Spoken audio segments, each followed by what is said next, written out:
അങ്ങനെ ഛത്തീസ്ഗഡിലെ സെൻട്രൽ ജയിലിൽ നിന്നും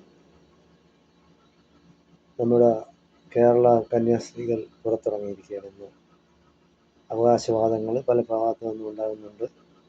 BJP ആണ് ഇറക്കിയത്, കോൺഗ്രസ് ആണ് ഇറക്കിയത്, CPM ആണ് ഇറക്കിയത്. ആരിറക്കിയാലും ശരി, കുഴപ്പമില്ല. അവർ സന്തോഷത്തോടെ പുറത്തിറങ്ങിയത് സന്തോഷമുണ്ട് എല്ലാവർക്കും. പല ഭാഗത്തു നിന്നും പല രീതിയിലും ഇടപെടലുകൾ ഉണ്ടായിട്ടുണ്ട്. കേരളത്തിൽ നിന്നുള്ള MP-മാർ പ്രത്യേകമായി ഇടപെട്ടു. വളരെയധികം പ്രശ്നങ്ങൾ പാർലമെൻറ്റിലും ഒക്കെ ഉണ്ടാക്കി. ഇത് കേരളത്തിൽ മാത്രമല്ല, ഇന്ത്യയിൽ മൊത്തം ചർച്ചാ വിഷയമായി. ലോകത്തിൻ്റെ പല കോണുകളിലും ഇത് ചർച്ചാ വിഷയമായതാണ്. അപ്പോൾ ഇവിടെ നടക്കുന്ന അക്രമങ്ങളും അനീതിയും സ്വജന പക്ഷപാതവും ഒക്കെ ജനങ്ങൾക്ക് മനസ്സിലാകുന്നുണ്ട്.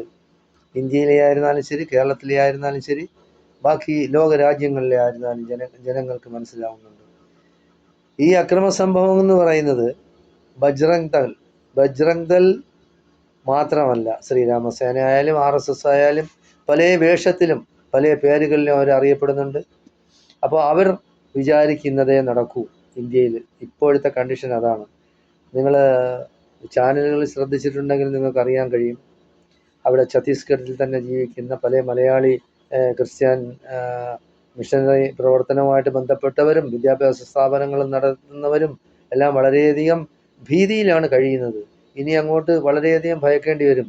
ഈ ഒരു പ്രശ്നം തൽക്കാലത്തേക്ക് ഒന്ന് കെട്ടടങ്ങിയെന്നേ ഉള്ളൂ.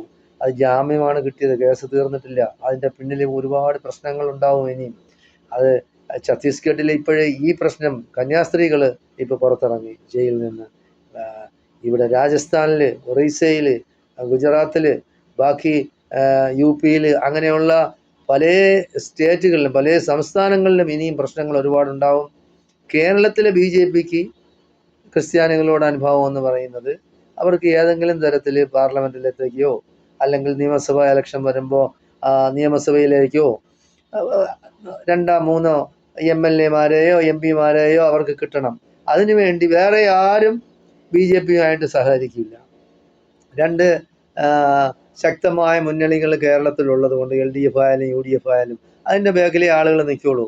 എല്ലാവർക്കും അറിയാം ഇവരുടെ മനസ്സിലിരിപ്പും ഇവരുടെ മനസ്സിലെ വക്രതയും ഓരോ സമുദായങ്ങളോടും ആളുകളോടുമുള്ള വ്യക്തിവൈരാഗ്യവും വെറുപ്പും വിദ്വേഷവും അല്ലേ ഇവർ പ്രചരിപ്പിക്കുന്നത്. അങ്ങനെയുള്ള പാർട്ടിക്ക് ആരെങ്കിലും വോട്ട് ചെയ്യുമോ? ഇപ്പോൾ നിങ്ങൾക്ക് അറിയാം, ഛത്തീസ്ഗഡിൽ എത്രയോ വർഷമായിട്ട് ഇപ്പോൾ ഈ ഗവൺമെൻറ്റാണ് ഏറ്റവും കൂടുതൽ പ്രശ്നങ്ങൾ അവിടെ ഉണ്ടാക്കുന്നത്.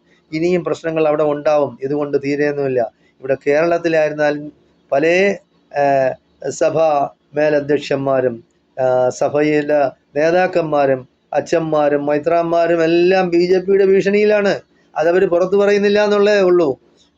അവർ ഭീഷണിയിൽ ആയതുകൊണ്ടും അവർക്ക് എന്തും എങ്ങനെയും സംഭവിക്കാം എന്നുള്ളത് കൊണ്ടുമാണ് ചില സമയങ്ങളിൽ BJP അവർ താങ്ങേണ്ടി വരുന്നത്. അതവർ മനസ്സിലാക്കുന്നുണ്ട്. മനസ്സിലാക്കിയാലും പുറമേ അത് കാണിക്കാൻ ഒക്കില്ല അവർക്ക്. അവർ ഭയക്കും. അവർ പിന്നെ അരമനയിലത്തേക്ക് CDയെ വിട്, EDയെ വിട്, അവർ എന്തും ചെയ്യും. പോലീസിനെ, പട്ടാളത്തിനെ, അല്ലെങ്കിൽ പിന്നെ NIA എന്ത് വേണമെങ്കിലും അവർ കൊണ്ടുവന്ന് കുഴപ്പങ്ങൾ ഉണ്ടാക്കും. അത് ഭയന്നാണ് പല ക്രിസ്ത്യൻ സഭാ മേലധ്യക്ഷന്മാരും BJP-യുമായിട്ട് സഹകരിക്കുന്ന. അവർ കേക്കും കൊണ്ടുവരുമ്പോൾ തിന്നുന്നതും കുരുത്തോലയായിട്ട് വരുന്നതും കിരീടം വയ്ക്കുന്നതും ഒക്കെ വെറുതെയാണ്, വഞ്ചനയാണ്, ചതിയാണ്. ഇത് നമ്മൾ മനസ്സിലാക്കണം. എന്തായാലും ശരി, കേരളത്തിലുള്ള ഇപ്പോൾ കേരളമാണ് പിന്നെ BJP-ക്കാർ പിടിച്ചിരിക്കുന്നത്. കേരളത്തിൻ്റെ നിയമസഭയ്ക്കകത്തോ കേരളത്തിൽ നിന്നുള്ള MP-മാരെ ഇലക്ഷൻ നടക്കുമ്പോഴോ കുറച്ച് സീറ്റ് അവർക്ക് ആവശ്യമുണ്ട്.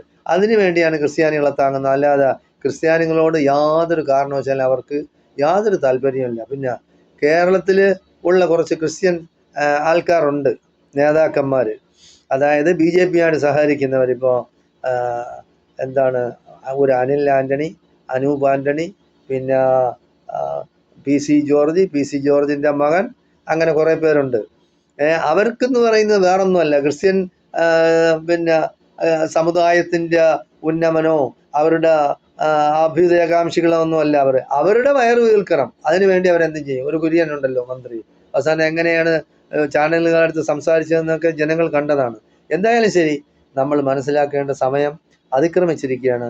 ഇന്ന് മുസ്ലിങ്ങളടുത്താണെങ്കിൽ നാളെ ക്രിസ്ത്യാനികളടുത്ത്, ക്രിസ്ത്യാനികളെ കഴിയുമ്പോൾ ഇവിടുത്തെ പാവപ്പെട്ട ദളിതിൻ്റെ അടുത്തും പട്ടികജാതി പട്ടികവർഗത്തും അവർ ഇങ്ങനെ ഇതേപോലെ കാണിക്കും. അതുകൊണ്ട് നമ്മൾ വളരെ ശ്രദ്ധിച്ചും സൂക്ഷിച്ചും ഐക്യപ്പെട്ട് കഴിയണമെന്നാണ്. ഈ വിഷം ചീറ്റുന്ന വെള്ളാപ്പള്ളി നടേശനായിരുന്നാലും ഒരു വിഷജീവി ശശികലയായിരുന്നാലും PC ജോർജിൻ്റെ വായിൽ നിന്ന് വമിക്കുന്നത് അത്രയും വിഷമാണ്. അങ്ങനെയുള്ള ആൾക്കാരുമായിട്ട് നമ്മൾ കഴിയുന്നത്ര അകലം പാലിക്കണമെന്നും അവർ ഒറ്റപ്പെടുത്തണമെന്നും ഞാൻ നിങ്ങളോട് അഭ്യർത്ഥിക്കുന്നു, അപേക്ഷിക്കുന്നു. നന്ദി, നമസ്കാരം.